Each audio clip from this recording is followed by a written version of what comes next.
안녕하십니까. 아트앤마켓의 서진수입니다. 문화예술 웹매거진 굿스테이지는 2025년 지혜를 상징하는 울산현 뱀띠해를 맞이하여 지식과 지혜의 근간을 이루는 책과 귀중한 자료와 사료를 모아 정리하고 우리 미술계를 위해 자료박물관을 만들어서 모든 미술인들이 인정하는 걸어다니는 미술자료박물관 김달진 미술자료박물관의 김달진 관장님을 모시고 미술 사료와 미술 자료의 가치, 그리고 아카이빙에 관련된 재미난 이야기들, 그리고 자료 열람과 대출, 미술 사료의 분포 및 활용 실태, 박물관 운영 등에 대해서 이야기 나눠보고자 합니다. 자, 안녕하십니까? 안녕하세요. 반갑습니다. 반갑습니다. 이제 셀프로 우리 인터뷰 하시는 분들에게 이 소개를 부탁드리는데 직접 소개 좀 부탁드려도 될까요? 주민등록상에 제가 사실 2살이 줄어서 이제 5년으로 되어 있는데요. 그래서 사실 2살 덕을 보고 있습니다. 그래서 뱀의 해라니까 또 어떤 남다른 그런 생각이 드는데요. 저는 김달진 미술연구소의 소장이고요. 또 김달진 미술자료박물관의 관장입니다. 거기다가 지금 이제 제가 걸어다니는 미술계 메신저 이런 얘기를 하는데요. 또 유튜브로 지금 6년 차 이렇게 활동을 하고 있습니다. 여러 저서들이 많지만은 바로 보는 한국의 현대 미술 이걸 통해서 자료를 너무 정확하게 잘 정리를 해주셔가지고 저도 많이 이렇게 활용을 했는데요. 이런 책도 있고 또 하나는 우리 김달진식 패션, 김달진표 브랜드화된 패션, 컬러풀 양복 색도 아주 입으시고 아트 넥타이를 매시고 그 다음에 이제 모자도 아주 중저음을 잘 쓰시고 백백 트레이드 마크인데요. 그런 패션을 어떻게 직접 코디하신 겁니까? 아니면은 어떻게 된 거죠? 시작이? 네, 아무래도 미술판에 있으니까 어떤 컬러에 대한 그런 생각을 많이 하게 됐고요. 그래서 이제 저한테 이제 크게 그 짙은 청색의 옷과 지금 입고 있는 이 자주색 색깔의 두 옷이 저는 많이 입고 다녀가지고 사람들이 패셔니스타 이런 얘기를 하고요. 또 넥타이는 사실 작가들이 본인의 작품을 가지고 넥타이를 많이 만들죠. 그래서 제가 이제 넥타이를 많이 이렇게 메고 다니고 그러니까 선생님들이 아트 상품으로 만드는 넥타이를 사실 선물로 주고 있어요. 그래서 이제 그 넥타이가 다른 사람들과는 차별화되고 우스갯소리인데 지금 이거 메고 있는 것도 우리가 보리밭으로 유명한 이숙자 선생님의 보리 넥타이. 그래서 이렇게 좀 차별화되지 않았나 이런 생각을 합니다. 이런 거 25년간의 사업에 대해서 워낙 길지만은 간략하게 좀 소개를 해주신다면 어떤 게 있을까요? 예, 뭐 처음 저를 만나는 사람도 있을 것 같아가지고요. 간단히 말씀을 드리면 제가 그 81년부터 96년까지 국립현대미술관 자료실에서 일을 했습니다. 그리고 그 이후에 이제 우리 가나아트센터, 옛날에 가나화랑 자료실장으로 6년간 있다가 저희가 2001년 12월 1일 날 제 이름을 붙여서 김달진 미술연구소를 만들었습니다. 그래서 지금 여기 보여드리는 이 서울 아트 가이드가 지금이야 두툼한 이런 잡지이지만 실제 출발할 때는 이 12쪽짜리 접지 이걸로 출발을 해서 이것이 지금 이제 23년이 됐고요. 이번 통권 277호가 됐습니다. 그래서 이거를 만들고 있고요. 또 2008년에 서울시에 이제 김달진 미술자료박물관을 등록을 해서 저희가 지금 박물관을 운영을 하고 있고요. 또 2009년에 바로 온라인 달진닷컴을 만들어서 계속 업데이트하면서 사실 달진닷컴에는 뭐 많이들 들어오셔서 이용하는데 실질적으로 콘텐츠가 어떻게 보면 너무 방대하죠. 그래서 사실 업로드 하는데 그냥 버거울 정도로 거기서 여러 가지들이 많이 이렇게 되어 있습니다. 그리고 할 때는 또 달진북닷컴 이거를 운영을 해봤는데요. 달진닷컴은 많은 곳에서 전시를 하면 화집도 만들고 하는데 이런 것들이 사실은 그 전시 기간 동안에 별로 팔리지도 않고 많이 쌓여 있어서 그거를 만든 사람하고 필요로 하는 사람들이 중간 매개자 역할을 하려고 달진북닷컴을 큰 꿈을 가지고 만들었는데 그게 사실 운영이 어렵고요. 요새는 또 다른 온라인을 통해서 이게 다 활성화되어 있기 때문에 그 부분은 실질적으로 문을 닫았죠. 그리고 처음부터 우리가 김달진 미술 자료실, 그것이 나중에 저희가 홍익대학교 시절에는 그 앞에 있을 때는 한국미술정보센터라고 했죠. 그래서 지금 저희 이 건물은 지하층이 수장고, 1층이 전시장, 2층이 미술 도서관 정보센터, 관장실, 3층이 연구소 편집부학 학예실 이렇게 4개 층으로 구성이 되어 있습니다. 그래서 또 외부 어떤 기관과의 공동 연구라든지 연구 용역 프로젝트를 운영하고 있죠. 특히 그 김달진 미술자료박물관에 여러 가지 하이라이트 자료들이 있겠지만은 그 작가 개인 파일, 네, D 폴더라 그러죠. 네. 이게 아마 또 김달진 미술자료박물관의 역작 중에 하나가 아닐까 이렇게 생각을 하는데 그것 좀 소개 좀 해주시죠. 네, 저희가 이제 자료가 들어오면 분류를 해가지고요. 일단 박물관의 소장품으로 관리할 자료와 또 일반인들한테 열람 서비스하고 할 수 있는 이런 두 가지 거로 크게 이렇게 구별을 합니다. 그래서 그 소장품은 학예실로 넘어가서 그쪽에서 등록이라든지 관리를 하고요. 또 나머지 일반적인 건 우리 2층 거기에서 정보센터에서 일반인들한테 열람 서비스를 하는 그런 단계로 있습니다. 그래서 저희들이 가지고 있는 이런 소장품이라든지 자료라는 건 실질적으로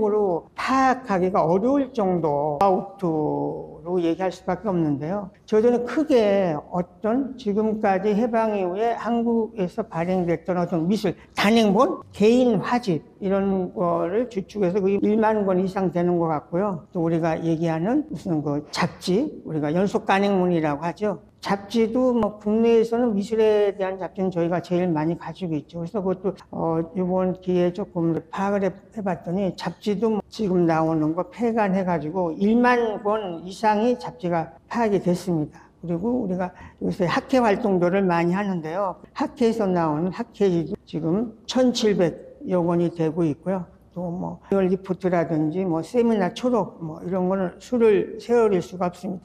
제가 디폴더 작가 우리 교수님이 얘기를 했는데 그것이 이제 사실은 다른 곳하고 차별화되어 있는 거죠. 국립현대미술가 아니라 리움에 가서도 쉽게 볼 수 없죠. 왜냐하면 각 개인의 자료가 도록, 팸플렛 이렇게 되어 있지만 저희는 디폴더 작가라는 게 쉽게 얘기하면 한 작가의 개인 스크립북이거든요. 그럼 예를 들어서 청경자 선생님 같은 경우는 50년대에서부터 지금까지 나오는 신문이나 잡지에 대한 기사가 한 곳에 모아져 있어서 그 권수가 지금 9건이고 백남진 같은 경우는 15건이에요. 그러면 그렇게 한 작가의 기사를 한눈에 볼 수 있다는 거. 이거는 굉장한 중요한 자료고 이용자들한테 굉장히 편리하죠. 그래서 그 디폴더라는 거는요. 그 D는 디지털이라든지 도큐멘타 또 뭐 달진 이런 것이 그 D를 해서 그래서 그 명명을 저희가 이제 디폴더 작가라고 해서 지금은 335명을 집중 관리하고 있습니다.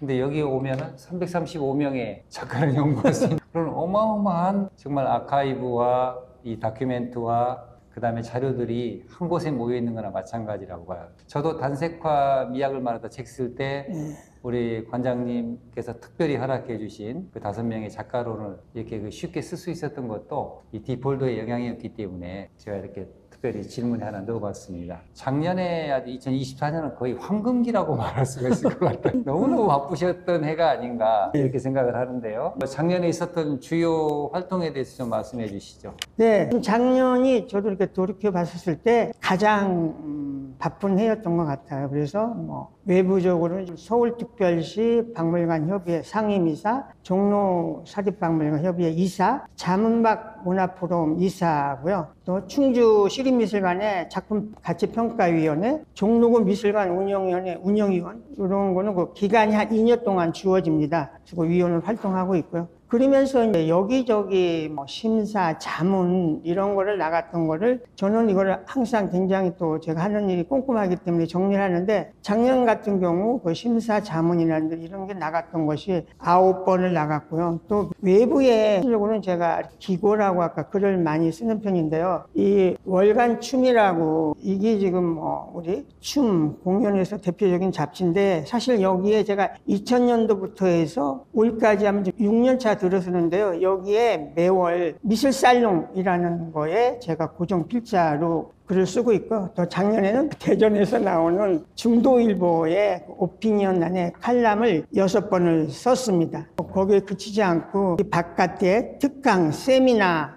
이런 거를 많이 나갔는데요. 지금 서울 도슨트협회 창립 때부터 지금 제가 거기에 고문으로 있어가지고 매 학기 종강을 제가 나가서 강의를 하고 종강을 하고 있습니다. 그리고 지금 외국어대학교 대학원의 정보기록학과가 있는데요. 거기에 예술대중문화 아카이브라는 과목이 있는데 거기에 강사, 한때는 겸임교수를 했었는데 지금 이제 나이가 많이 넘었죠. 그래서 팀티칭해서 몇 주 가서 강의하는 거가 있고요. 또 하나 작년에 이 강의 나갔던 것 중에서 굉장히 또 특강인데 재밌었던 거는요.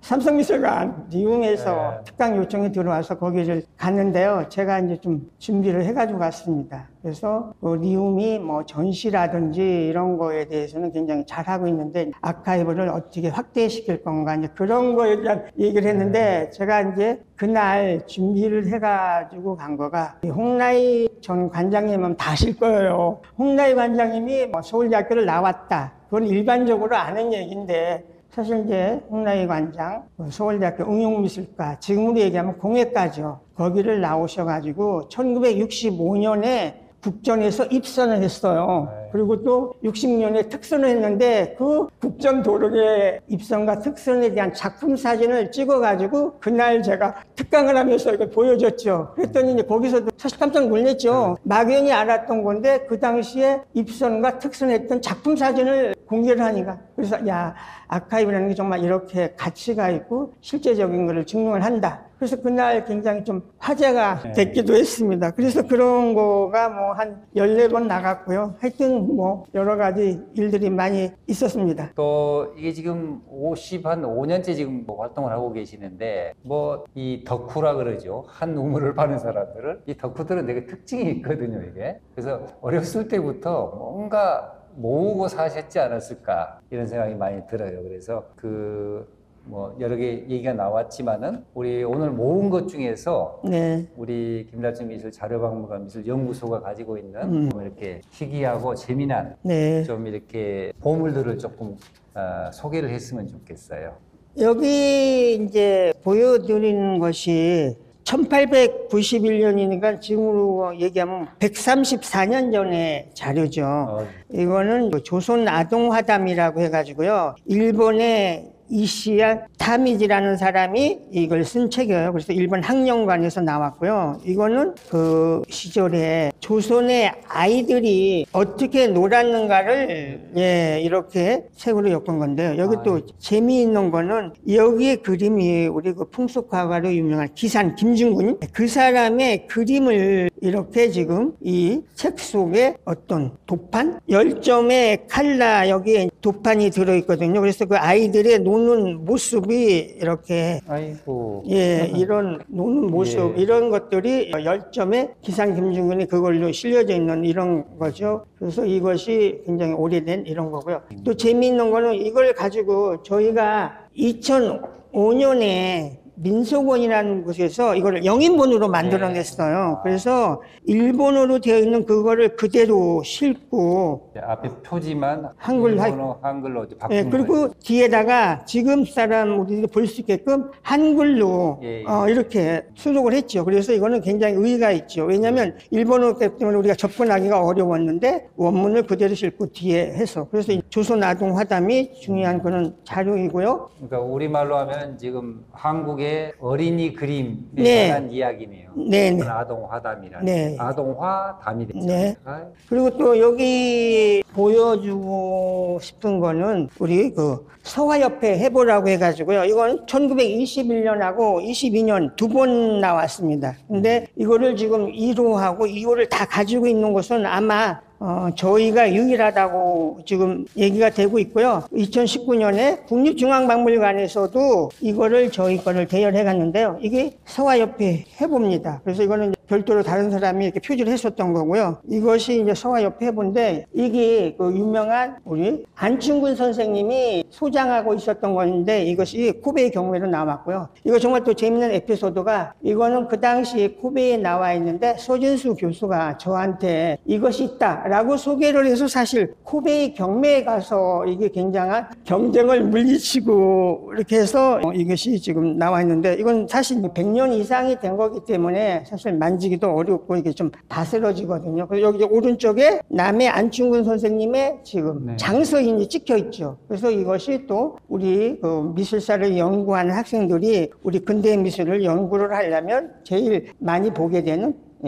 서화 옆에 뭐 이것이 1권과 2권이 저희들 예. 가지고 있습니다. 1921년이니까 네네. 벌써 100년, 104년이 됐네요. 또 하나는 이게 이제 백이의 현대미술전인데요. 백이의는 벨기에를 한문으로 쓰면 백이의여요. 근데 이것이 발견됐는데 우리가 이게 1952년이거든요. 근데 52년이면 전쟁 중인데 어떻게 이것이 우리나라 덕수궁에서 전시가 열렸을까? 저도 의문이 많이 갔어요. 그래서 이거를 토대로 해서 이제 그 당시 신문을 뒤져보니까 실질적으로 조선일보하고 서울신문에 기사가 났어요. 그래서 이승만 대통령이 거기 참석을 했고요. 수잔 바바리오라는 그 여성이 아마 순회전은 걸 했던 거를 한국에 유출을 한 것 같은데 저희가 생각했던 점은 아니 전쟁 중에 어떻게 열리나? 그러면 어떤 소강 상태라 열렸을까? 이런 생각도 해봤고요. 더군다나 이게 복제품이 아니고 폴 델본이 이런 사람들이 원화가 여기 와서 전시했다는 거. 이런 거는 거의 잊혀진 건데 이런 거를 근거로 해서 우리 미술사에서 잊혀졌던 하나의 중요한 미술 전시가 사실 역사적으로 기록이 된 이것도 굉장히 소중한 그런 자료이고요. 또 하나는 우리가 한국미술사 일반적으로 뭐 한국 사람이 뭐 통사를 쏟다고 살았는데요. 이거는 1900년 초기에 독일의 선교사가 우리나라에 왔었죠. 안드레스 에카르트. 그 사람이 우리나라에 몇 년 머물면서 실제로 발로 뛰고 교통이 불편한데 그런 현장을 찾아서 사진 찍은 것도 있고 해가지고 이 조선미술사를 1929년에 발행이 됐습니다. 그래서 이거는 지금 이게 영문판이고요. 이 밑에 있는 이거는 지금 파란 색깔. 이거는 동문판이에요. 그래서 이거는 그 당시에 나와 있던 두 권을 다 확보를 한 겁니다. 그래서 책의 내용은 같은데 아까 얘기한 영문판과 이 동문판이 있고요. 이 재미있는 거는요, 이 책의 소장이 다른 나라에 있어서 여기 속에 보면 장서인이 찍었는데 이게 돌아서 한국에까지 온 거예요. 그래서 제가 이거를 또 경매에서 낙찰을 받아서 영문판, 동문판을 다 가지고 있고요. 그래서 이게 재미있는 거는 여기에 이걸 썼었던 안드레스 에카르트가 옥나간이라고 얘기를 하는데요. 옥나간이라는 사람이 독일에 돌아가서 1958년도에 여기에 신태양이라는 잡지에 제2의 조국 한국이요라는 이런 글을 쓴 거를 저희가 찾아냈습니다. 그래서 여기에 그 사람이 글을 썼던 것이 발견이 돼가지고 여기 보면은 제2의 조국 한국이요 빛나라 해서 자기가 정말 한국을 제2의 조국으로 생각해서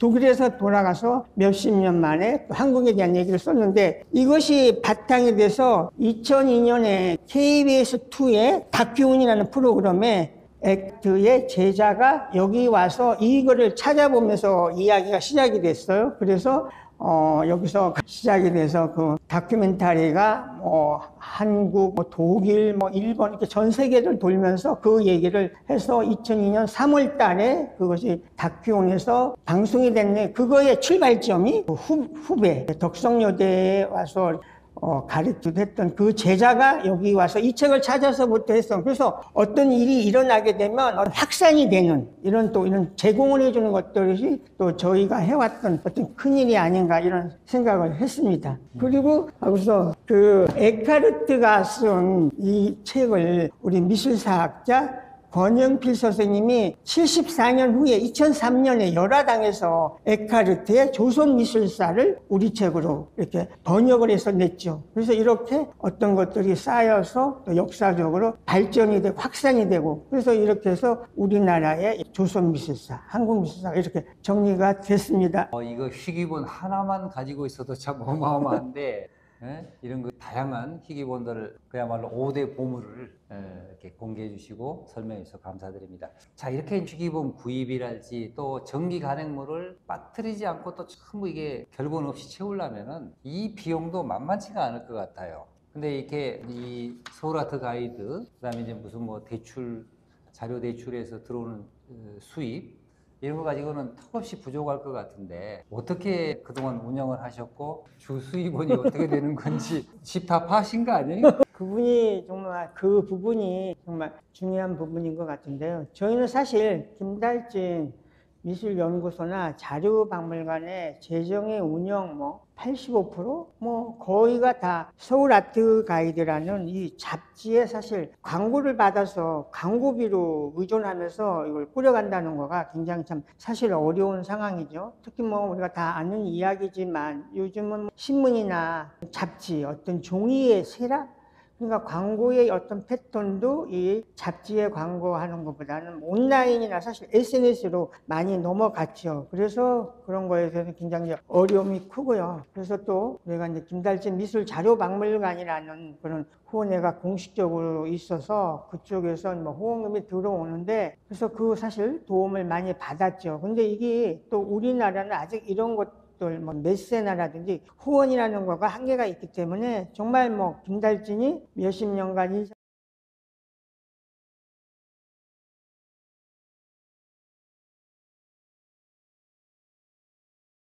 인사동에서 그 가방 메고 다니는 거 그거를 보신 분들이 내가 한번 100만 원이라는 평생원을 이렇게 해주지만 이것이 사실은 연속성이 적다는 거죠. 실질적으로는 한 번은 내가 김달진을 위해서 100만 원이고 10만 원은 이렇게 후원을 해주지만 그래서 거기에서도 이제 후원금이 이렇게 줄어들고 또 이런 것들이 정부에서는 최근에 이런 거에 대한 지원 정책을 많이 펴는데요. 저의 입장에서 말씀을 드린다면 그 정책의 지원이 예를 들어서 큰 비엔날레나 이런 거대한 행사에 지원을 해준다든지 또 젊은 작가의 어떤 전시의 지원 또 아트페어, 미술시장 활성화라는 이런 명목으로 또 해외에 나가는 아트파이어 지원을 해주고 또 창작산실 지원 이런 걸로만 해주는데 제가 이제 어려움을 겪고 있는 거는 이런 아카이브를 지원을 해준다. 이런 항목 자체가 거의 없죠. 그러니까 저희는 어디 지원에 그런 항목이 없기 때문에 거기에 들어가기가 어렵다는 이런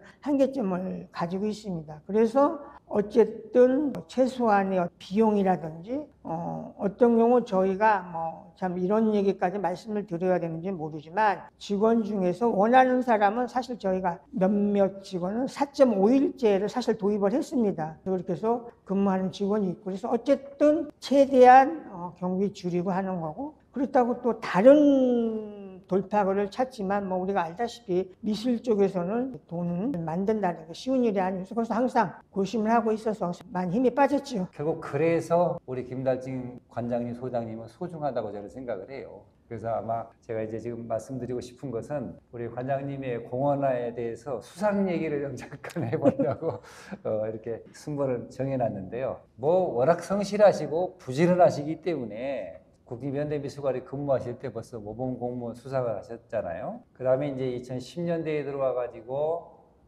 그동안에 30년, 40년의 노고를 이제 평가받아가지고 2010년에 대통령상, 대한민국 문화예술상을 받게 되고, 그 다음에 2023년에 또 대통령 표창, 박물관 미술관 발전 유공 정부 포상을 받게 됩니다, 이게. 그래서 이런 다양한 수상도 하시고 특히 이제 우리가 높이 사야 될 것은 20세기 말 21세기 들어오면서 우리가 신지식인 선정에 대해서 참 많은 것이 우리 사회에 이거의 화두였거든요. 그때 이미 1999년에 신지식인으로 선정이 되고 드디어 2013년에는 중학교 도덕교과서 2에 실리게 돼요. 참 이게 사람들이 많은 일을 하지만 교과서에 실린다는 것은 거의 불가능하거든요, 이게. 그래서 아마 이 내용에 대해서 좀 생각나는 대로 조금 말씀해 주시면 고맙겠습니다. 네, 2010년에 대한민국 문화예술상은요. 그때 이제 제가 대한민국 미술인 인명록이라고 그 책을 만들어냈습니다. 그래서 그거는 1850년 이후에 우리나라의 작고 미술인, 생존 미술인들을 가장 많이 수록했었던 책이죠. 그래서 제가 주장한 거는 밤하늘에 우리가 1등별만 기억을 하느냐, 2등별, 3등별도 있고 그것이 같이 스펙트럼이 빛나서 우리 미술계가 풍성해지는데 그래서 제가 지금도 주장하는 거는 그 2등별, 3등별의 활동도 정확하게 기록을 해나가야 된다. 그래서 저희는 가장 많은 미술인을 수록을 했기 때문에 그 당시 책이 나왔을 때 막 연락이 왔어요. 우리 할아버지가 화가였었다는 이런 말을 들었는데 지금까지 어디 한두 줄 나온 게 없는데 거기에 할아버지 이름이 들어있고 뭐가 들어있으니까 그거를 갑으로 보존하고 싶다. 그 책을 구할 수 없느냐 이렇게까지 연락이 왔는데 그거는 문화체육관광부의 지원을 받아서 1000권을 찍어서 다 배포를 했고요. 지금은 그것이 이제 온라인상에서도 검색이 되는데 이런 걸 위해서 이제 제가 대한민국 문화예술상을 받았고요. 2023년에는 저희가 사실 2008년에 박물관 등록을 해서 박물관 뮤지엄으로서의 그거는 좀 다른 관장님들보다는 좀 역사가 짧은데 그 부분에서 제가 해왔던 역할이 있기 때문에 박물관 미술관 발전유공 대통령 표창을 받았던 거죠. 그리고 아까 소 교수님이 잠깐 얘기를 했었는데 99년도에 신지식으로 선정되고 이게 나중에 이런 것들이 기초가 돼서 2016년에 그 유민문화재단 중앙일보사에서 주는 홍진기 창조인상을 받았습니다. 그 자료를 수집을 해서 그냥 자료 수집으로 끝났었으면 이게 창조가 되고 신지식이 될 수가 없는 거죠. 근데 그걸 가지고 저희는 어떤 도표를 만들고 데이터를 만들고 역사를 만들고 그걸 증명을 해줬죠. 그러니까 이것이 자료를 가지고 하나의 역사를 창조해간 그런 과정이죠. 그래서 그 창조인상도 그 선정 과정에서도 그런 우스갯소리를 들었어요. 다른 사람들은 창조인이 뭐 30, 40대의 상을 받는데 역대 창조인상 중에서 나이가 가장 많은 사람이 받은 거죠. 그래서 이거는 이렇게 해서 창조라는 새로운 길을 열었다. 그렇기 때문에 창조인상을 받았던 거고요. 또 도덕교과서는 이제 그쪽에서 연락이 왔는데요. 저는 그 교과서에 실려져서 제가 좀 깜짝 놀랐죠.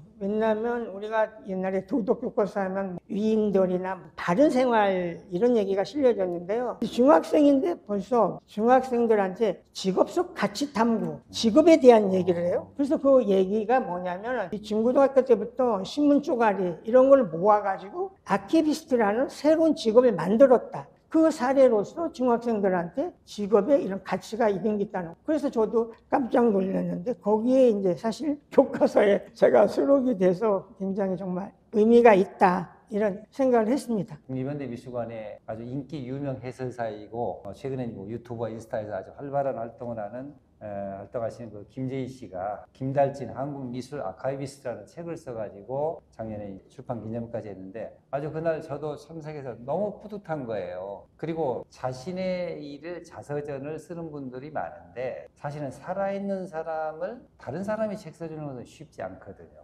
또 흔치도 않는 거고 그 얘기 우리 대 선생님하고 또 인연이랄지 또 어떤 면을 좀 챕터화 했는지 조금 소개를 해 주시죠. 네, 이게 작년 2월에 동숭동 예술가의 집에서 가졌던 출판 기념을 가졌던 김달진 한국미술 아키비스트라는 책이고요. 이 책의 부제가 새로운 가치 창조죠. 수집에서 공유로. 사실 뭐 수집에서 끝났다면 이 이야기가 지속되지 않았을 겁니다. 이 책의 어떤 출발점은 아트북스의 정민영 대표가 제가 해왔던 일을 항상 기억을 하고 있었습니다. 그래서 정민영 대표가 이 책에 대한 제안을 했고요. 그거를 본인이 하는 거는 또 어려운 일이고 그래서 이 김재희 선생을 추천했고요. 김재희 선생은 이미 본인이 책을 한번 낸 경험이 있는 사람입니다. 그리고 미술에 대한 이해가 굉장히 높고요. 또 뭐 사실은 그 김재희 씨의 부친이 그리고 유명한 조각가 김영중 선생님이라서 그 베이스가 충분히 되어 있었었죠. 그래서 김재희 선생님하고 인연이 돼서 사실은 그 김재희 선생님을 이렇게 알고는 있었지만 사실 교류는 없었었어요. 근데 이것이 인연이 돼서 저한테 계속 드나들면서 사실은 한 16번 정도의 인터뷰를 했고 제가 거의 평생 일기를 써왔는데 제 진짜 21기장까지 다 뒤적여서 이거를 썼습니다. 그래서 이 책은 크게 1부와 2부로 나눠져 있고요. 그래서 1부는 사실 제가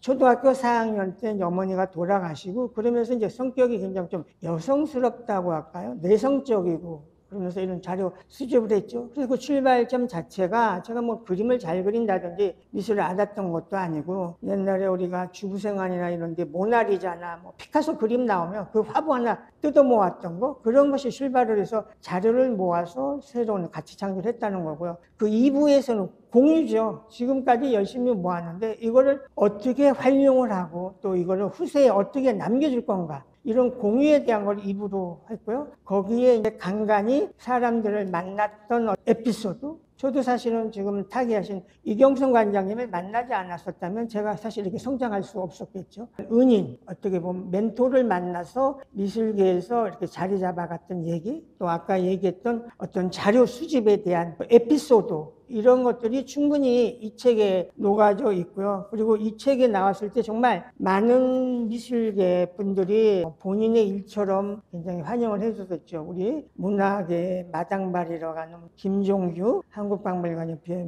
명예회장님, 또 나의 무자 유적 답사기로 우리가 뭐 얘기도 할 필요도 없을 정도로 유명한 유홍준 선생님, 뭐 국립현대미술관 전 윤범목 관장, 평론가협회 윤진섭, 문화재청장을 했었던 정재숙 청장, 과거에 이제 중앙일보 기자 때부터 그 2년, 또 우리 뭐 유명한 그 서울대학교 교수 김병정 선생님, 이런 6분들이 책에 대한 추천사를 써주셔서 황송했고요. 또 사실 필자도 많이 놀랬죠. 이런 것들이 그 어떤 과정을 거쳐서 어떤 일로 확산이 되나, 이런 것들이 사회적으로 어떤 파장이라고 이런 거를 불러일으켜준 그런 책이라서 굉장히 정말 저한테는 최고의 저에 대한 선물, 아니면 제가 살아왔던 거에 대한 그런 거를 느꼈습니다. 네, 수집에서 공유라는 단어가 나왔었지만은 사실 뭐 아무리 중요한 자료를 가지고 있어도 이제 활용이 돼야 되는 거잖아요. 그래서 미술사례 이제 활용에 대해서 좀 여쭤보고 싶은데요. 여러 가지 전시 때 도록이라든지 팜프렛, 뭐 신문 스크랩, 뭐 사진, 이런 자료 가치가 굉장히 많은데, 여기에 지금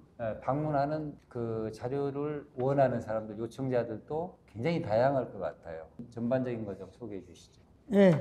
저희가 이렇게 다른 곳에서 볼 수 없는 이런 희귀 자료, 또 이런 것들을 많이 가지고 있습니다. 그래서 지금은 또 웬만한 자료는 뭐 인터넷이나 이런 데서 검색을 하지만, 또 거기에서 검색되지 않는, 또 어떤 경우는 원본을 봐야 되는 이런 자료가 있기 때문에 여기를 찾게 되는 거고요. 또 저희들은 많은 자료가 지금 완벽하게 디지털은 되어 있지 않지만 그것이 검색이 될 수 있게끔 해놨습니다. 그래서 한국박물관협회에서 주관했던 표준유물 관리 시스템, 이런 곳에 저희들 것이 많이 올라갔어요. 그래서 지금 한 6,550종이 올라가서 거기에서 주제어를 치면 그 자료의 명칭이라든지 개략적인 게 나오고 있죠. 그래서 이 뮤지엄과 달진 뮤지엄컴에 와서 검색을 하면 그거를 가지고 오죠. 그래서 때로는 정말 저희가 생각지도 못했던 외국에서 저희들 찾아와서 저희가 이제 깜짝 놀랄 때가 있어요. 일본에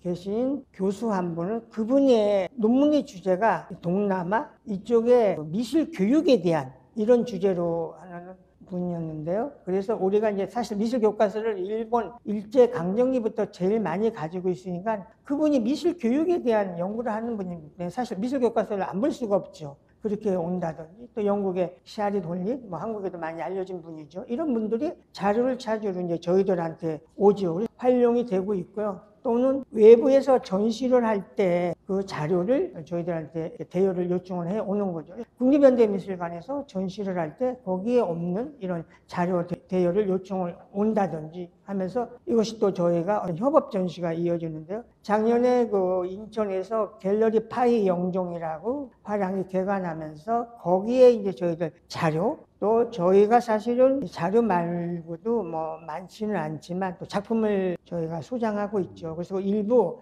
작품까지 해서 갤러리 파이 영종 여기에도 나갔고요. 또 우리가 아트페어 중에 하나죠. 인천의 아트쇼가 열리면서 거기에 특별 부스로 인천 출신의 고유석, 이경성, 이명방, 김인환, 이런 분들이 인천 출신의 미술평론가, 미술사가죠. 그분들에 대한 특별한 전시, 부스 전시를 했고요. 또 우리가 작년에 그 화제를 모았던 청경자 탄생 100주년이 고흥군에서 열렸죠. 청경자 전시가 열리면서 사실 작품을 대여받기가 굉장히 어렵고 했었는데요. 거기에 이제 저희들 자료가 한 35점 정도가 되어 나가서 그 전시가 이루어진다. 풍성한 자료 제공, 이런 식으로 이제 그런 게 다양한 각도로 이렇게 활용이 되고요. 또 때로는 어떤 경우에 도판이 필요할 때 그거에 대한 도판 제공이라고 해요. 이런 일들을 저희들이 좀 해왔습니다. 자, 어쨌든 이런 자료를 와서 보려면은 어떻게 해야 되는 건가요? 일단은 저희 아까 얘기 잠깐 드렸듯이 달진닷컴에 와서 검색을 하면 책이나 우리가 소장품이 거의 검색이 되죠.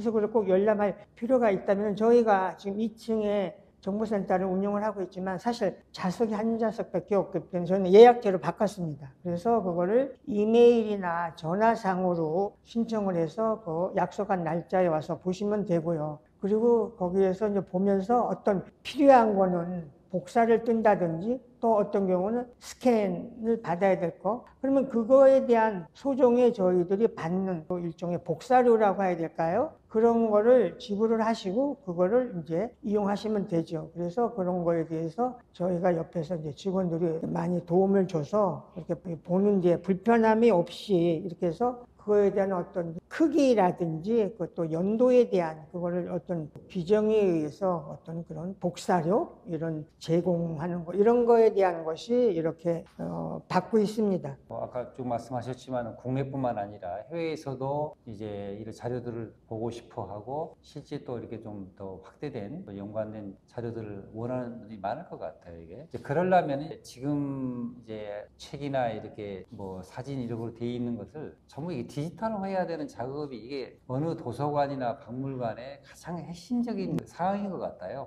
그래서 이 디지털화의 퍼센티지나 아니면은 디지털을 위한 어떤 지원이랄지 이런 것에 대해서 조금 말씀해 주시죠. 어떻게 보면 가장 필요하고 또 어려운 질문을 해주셨는데요. 그거에 대해서는 사실 전문가로서 이거를 빨리 더 디지털화해서 더 이용자들에게 편하게 활용될 수 있게끔 공유해야 된다는 건 잘 알고 있는데요. 또 아까 말씀드린 대로 어떤 재정의 한계 이거가 있기 때문에 그거는 어떻게 보면 속도가 느려질 수밖에 없죠. 그래서 우리가 전시 때 필요할 때마다 그 부분에 대해서 스캔을 해가고 있고요. 또 몇 년간 지원받았던 그 한국박물관협회의 그 데이터베이스화는 그런 지원을 받으면 그 사람이 와서 1년에 이제 몇 개월 일을 하고 조건이 1000점 이상을 스캔을 뜬다든지 해서 거기다 올려줘야 되는 그런 규정에 의해서 이렇게 받고 있죠. 그래서 그거는 이제 필요에 의해서 가는데 지금 얘기했던 대로 그런 한계가 있기 때문에 이게 서서히 갈 수밖에 없다. 이것이 또 저희가 가지고 있는 어려움과 그런 한계점입니다.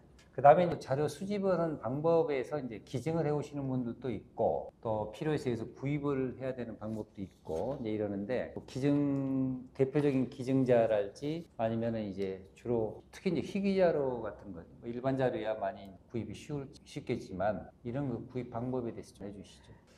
저는 사실 그 코베이 경매를 자주 드나들고 있습니다. 그래서 코베이 경매가 과거에는 한 달에 한 번씩 그렇게 오프라인에 있었는데 코로나 이후에는 지금은 실질적으로 2달에 한 번씩 하고 있습니다. 그래서 지금 그 2달에 한 번씩 열릴 때 미리 그 책자가 발행이 되죠. 그리고 저희가 왔었을 때 그걸 가지고 미리 한번 다 체크를 합니다. 그리고 또 재정의 한계가 있기 때문에 사실 시작가가 높은 거는 아무리 저희한테 필요하더라도 그걸 제가 접근할 수가 없죠. 그래서 예를 들어서 시작가 몇십만 원짜리 중에서 필요한 거 있으면 그걸 체크를 하고 경매가 있기 전 당일 오전 아니면 하루 전날 제가 실제적으로 현장에 가서 그 실물을 대조를 합니다. 그래서 거기에서 내정 가격에 2, 3배라든지 제가 할 수 있는 범위 내에서 예약해놓죠. 그래서 고배 경매를 통해서 하는데 또 그게 사실은 눈에 보이는 이런 걸 찾아낼 수 있는 그런 게 있어야 되겠죠.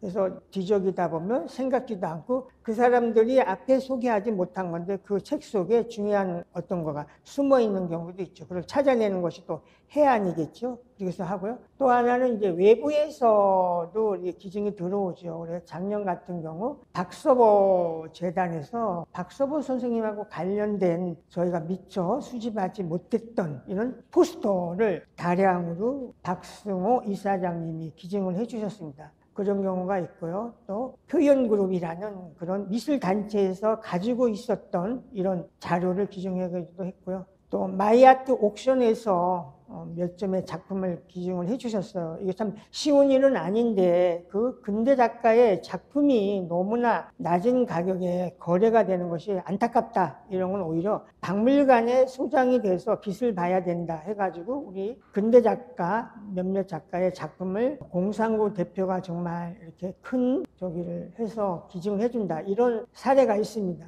그리고 이제 나머지 사실은 자료라든지 오는데 제가 뭐 50년간 이상 수집을 했기 때문에 웬만한 우리가 얘기하는 책이나 도록 이런 거는 실질적으로 거의 저희가 있다고 봐도 될 정도예요. 그래서 그런 것이 이제 들어오면 저희가 이제 상대 분한테 얘기를 하죠. 완전히 저희들한테 일임을 하면 저희들이 가지고 와서 편하게 저희가 없는 거는 이렇게 하고 이런 식으로 정리를 해야죠. 또 그것이 가지고 오면 또 어떻게 보면 우스갯소리로 또 그것이 또 우리가 또 해야 될 엄청난 일이 되는 거죠. 그래서 그런 절차와 이런 걸 걸쳐서 이제 또 우리가 모자라는 부분, 없었던 부분을 채워나가면서 이것이 또 소장품이 늘어나기도 합니다. 또 뭐 이렇게 중요하지만은 사명감을 가지고 하지만은 뭐 어려운 점이 많죠. 또 그러나 또 하다 보면은 또 재미난 일도 많은 것이 또 이런 또 업무지 않겠는가, 일이지 않겠는가 이런 생각이 들어요. 그래서 최근에 온라인 콘텐츠 제작 지원 받아가지고 영상도 찍고 웹드라마를 만들었잖아요. 그래서 그 웹드라마 만든 것에 대해서 조금 소개를 해주시죠. 예, 정부에서 많은 부분에 이렇게 지원하는 사업들이 있는데요. 2022년에 한국박물관협회에서 온라인 콘텐츠 제작 지원 사업의 공모가 있었는데 저희가 선정이 됐습니다. 그해 년도에 선정된 것이 저희 김달재 미술자료박물관 뿐이었는데요. 그래서 사람들도 그런 얘기를 했어요. 아니 무슨 박물관에서 웹드라마까지 만드느냐. 그래서 그때 시사회 할 때 오신 분들이 그런 얘기까지도 했었는데요. 그래서 그 당시에 2022년에 저희들이 제작한 것이 선인장이 자라는 박물관이라고 해서 이게 8부작이 만들어졌죠. 그래서 그 김영덕 선생님의 그림을 모티브로 해서 시작을 했었던 거고요. 재미있었던 거는 거기 이제 우리 박물관에서 촬영을 했고요. 또 박물관과 또 어떤 큐레이터의 얘기인데 뭐 우스갯소리인데 사실 그 당시 유인촌 장관이 아니었을 때죠. 그래서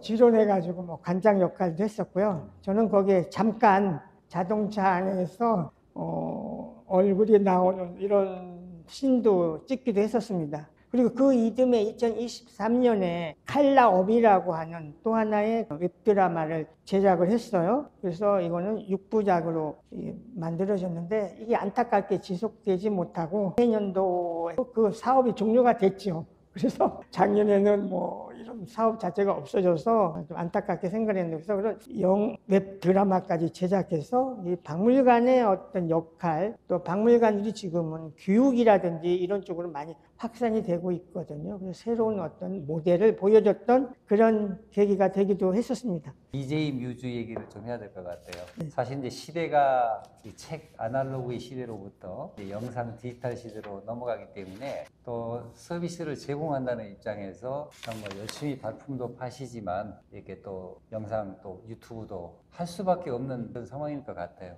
뛰어다니면서 하신 얘기 좀 해주시죠. 과거에 해왔던 일은 그냥 미술 자료를 수집한 어떤 수집가였는데요. 그게 또 시대의 어떤 변화에 따라서 또 저도 적응을 해야 되고 또 변화돼야 되겠죠. 그러다가 이제 처음에 페이스북을 열심히 했었습니다. 근데 페이스북에 여러 가지 장점이 있는데 그거는 검색해서 나중에 보는 뒤에 어려움을 느꼈습니다. 그러다가 이제 우연히 이제 유튜브를 알게 돼가지고 유튜브를 했는데요. 사실은 이제 저도 제 유튜브를 하면서 또 보람도 있지만 한계점을 사실은 많이 느끼고 있습니다. 왜냐하면 요즘은 편집 기술이라고 아까 이런 기기 이런 것도 좋은데 제가 사실 핸드폰으로 찍어서 제가 사실 키네마스터라는 그런 프로그램으로 하고 있기 때문에 이 영상의 품질이라고 할까 이게 많이 못 미쳐서 굉장히 저도 한계를 느끼지만 또는 저는 제 시선으로 그 전시의 어떤 그 내용을 기록을 한다 그런 의미에서 이제 담아나고 있고요. 처음에는 막 너무 이게 떨림이 심해가지고 막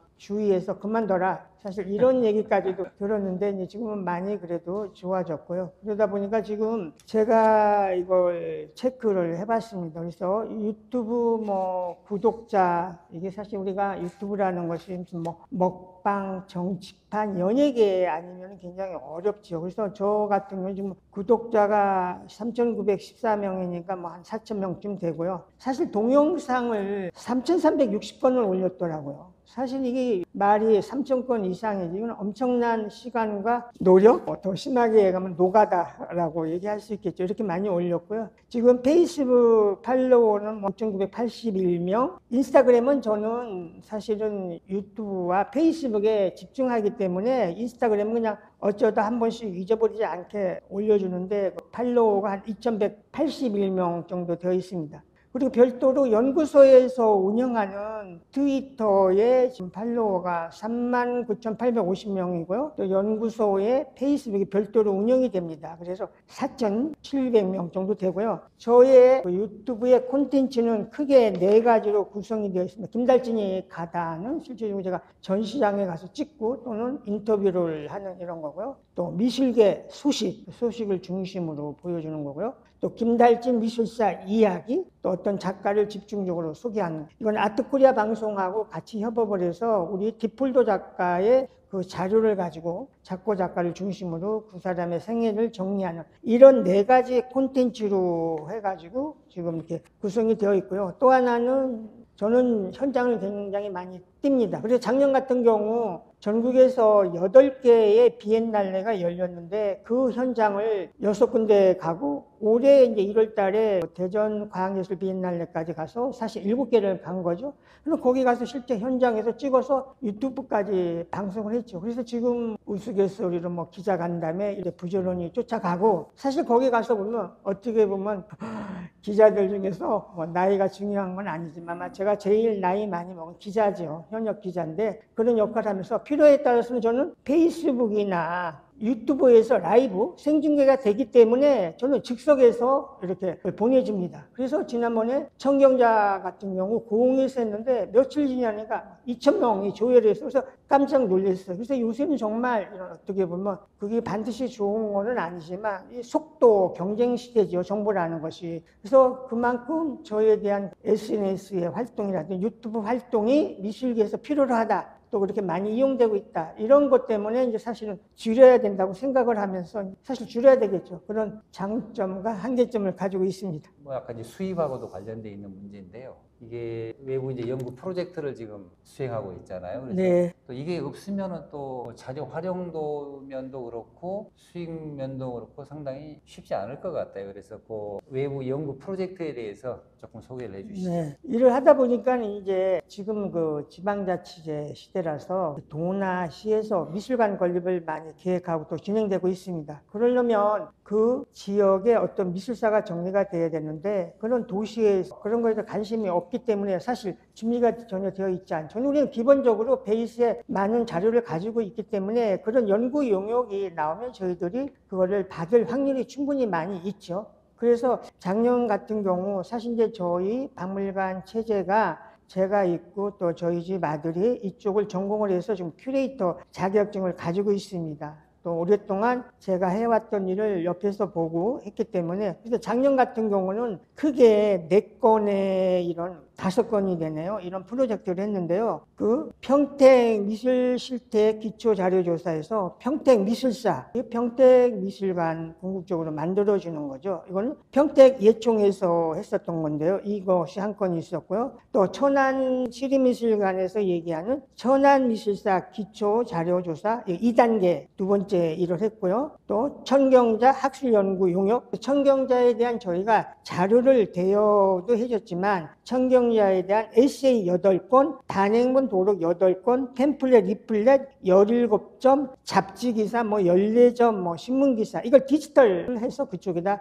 해준 거죠. 이런 식으로 해서 했고요. 또 하나는 종로구청, 이것이 문화재청, 지금 국가유산청이죠. 여기하고 서울시하고 관련된 전국의 고택, 종갓집 활용 사업 이런 큰 프로젝트가 있습니다. 이런 것들이 잘 활용이 안 되기 때문에 이걸 사업적으로 하는데 저희는 이쪽에 있는 그 종로구에 있는 이상범 가옥의 활용 사업에 선정이 돼서 거기에서 저희가 전시를 했고요. 또 거기서 체험 프로그램을 운영을 했고 또 근대미술 사학자를 중심으로 해서 6명을 해서 그 근대미술 세미나 이렇게 5건의 큰 사업을 했습니다. 이런 것들이 이제 저희들의 어떤 수입에 또 큰 도움이 되고 또 얘기했던 이것이 대외적으로 확산이 되는 이런 큰 역할을 하고 있는데, 어쨌든 김정윤 실장이 PM 프로젝트 매니저를 맡아서 잘 진행해가고 있습니다. 자, 마지막으로 2025년 금년 벌써 지금 우리 김달진 관장님 행보가 기대가 되는데 금년의 계획이 어떠신지 말씀해 주시죠. 네, 저희는 뭐 박물관의 특성 때문에 전시를 자주 갖지는 않습니다. 그래서 1년에 뭐 서너 건 정도 생각을 하고 있는데요. 지금은 마침 작년에 전시가 끝나고 이제 교체 기간인데요. 작년 같은 경우도 뭐 크게 얘기했던 대로 우리가 마음에 그린 그림은 황용엽, 윤성남, 조문자, 이숙자 우리 원로 작가들의 고맙습니다, 미안합니다, 사랑합니다, 인생을 살아왔던 이런 거를 영상 인터뷰와 작품과 자료를 통해서 보여줬던 이런 전시를 했고요. 또 우리가 국전을 중심으로 해서 일어났었던 아카데미즘 이거에 대한 전시를 했습니다. 그리고 2023년에서 2024년까지였던 한국 전위미술사, 우리가 한참 알려졌던 실험미술보다 그 영역을 확장해서 전위미술사 그 전시를 작년에 잘 했고요. 아까 이야기했던 이상범 전시를 이상범 가옥에 했습니다. 올해 저희가 하는 전시의 3월에 시작을 하는데요. 우리가 여기서 가까운 구기동에 서울미술관이라고 있었습니다. 이것이 지금 이제 역사 속에 사라진 그런 미술관인데요. 우리나라의 최초의 본격적인 사립미술관이라고 할 수가 있습니다. 그것이 우리나라 구상미술, 민중미술 이런 쪽에 큰 영향을 미쳤던 그런 미술관이고요. 거기에 관장은 지금은 타계하신 김민수 관장님이 계셨었는데요. 이것이 지금 구기동에 있습니다. 그리고 이 건물이 멕시코 대사관 처음 건물이었었다고 하는데, 여기에서 1981년부터 2000년도까지 그 미술관이 운영이 됐는데, 이 미술관이 여러 가지 사정에 의해서 지금은 잊혀져 가고 역사 속에 사라졌죠. 그 서울미술관 그 외침과 속삭임을 3월부터 5월까지 전시를 할 예정이고요. 거기에 맞춰서 저희가 2월 18일 날 사전 세미나를 합니다. 그래서 거기에 학예실장으로 있었던 심광현 한국예술종합학교 영상은 교수였었죠. 그분이 학예실장으로 있었기 때문에 그분, 또 홍익대학교 지금 미술사학과 교수로 있는 기혜경, 또 과거에 부산시립미술관 관장했었죠. 경기도 미술관 학예연구팀장 김종일 선생. 그래서 이 세 사람이 주제 발표를 하고요. 또 그날 제가 자장으로 최열 미술사가, 김용옥 중앙대학교 명예교수, 최태만 국민대 교수, 이분들이 참석을 해서 그 세미나를 하고 그거를 바탕으로 해서 어쨌든 3월부터 이제 본격적인 전시를 하고요. 그 다음에 전시는 타이틀이 뭐 글 속에도 글이 있고 말 속에도 말이 있다 해서, 우리가 가지고 있는 소장품 중에서 그 미술인들이 주고받았던 편지, 여기에는 단순한 개인적인 이야기도 있지만 그 편지 속에 숨어있는 여러 가지 역사적인 사실, 몰랐던 이야기도 사실은 거기 숨어있죠. 이런 편지를 중심으로 한 그런 전시를 하고요. 그 다음에 전시는 이제 박물관의 소장품 중에서 우리가 그동안 선보이지 않았던 작가들의 화문집이 있죠. 작가들이 또 글을 잘 쓰는 분들도 있고, 그래서 자기의 그림과 어떤 에세이를 해서 화문집으로 만들었던 그 화문집과 우리가 뭐 문학사상이나 이런 걸 통해서 또 현대 많은 사람들이 유명한 화가들이 표지화를 그렸었잖아요. 그래서 그걸 간간히 뭐 그동안에도 전시로 보여줬었는데, 이런 문학과 미술의 만남 이런 것이 이어지고요. 또 올해 이상범 가옥에서 사실 작년에 저희들 했던 그 프로젝트가 반응이 좋았어요. 올해 다시 저희가 선정이 돼서 이상범 가옥에서 우리 젊은 한국화, 약간 팝아트적인 손동현 작가라고 서 교수님도 잘 아실 거예요. 그 작가하고 협업을 해서 그 전통의 현대화를 가지고 이런 전시를 해서 올해도 이런 전시를 중심으로 해서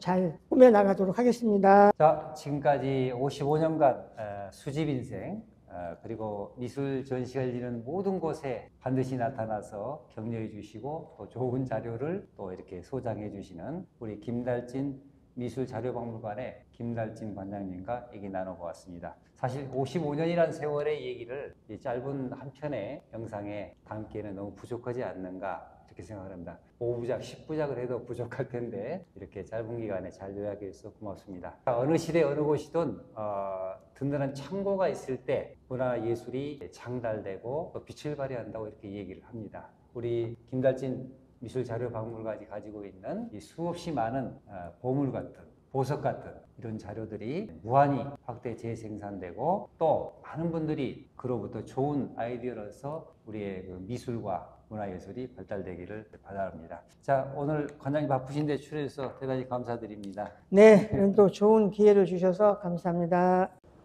안녕하세요. 미술해설가 김재희입니다. 김달진 한국미술 아키비스트는 한국미술 아카이브의 선구자인 김달진 미술자료 박물관 관장님의 삶, 그리고 관장님으로부터 시작한 한국미술 아카이브의 역사를 저의 결로 바라볼 책입니다. 이 책은 아트북스 대표를 역임하신 정민영 님이 연결해 주셔서 시작되었어요. 내용을 요약하면 부제에서 밝힌 것처럼 새로운 가치 창조, 수집에서 공유로입니다.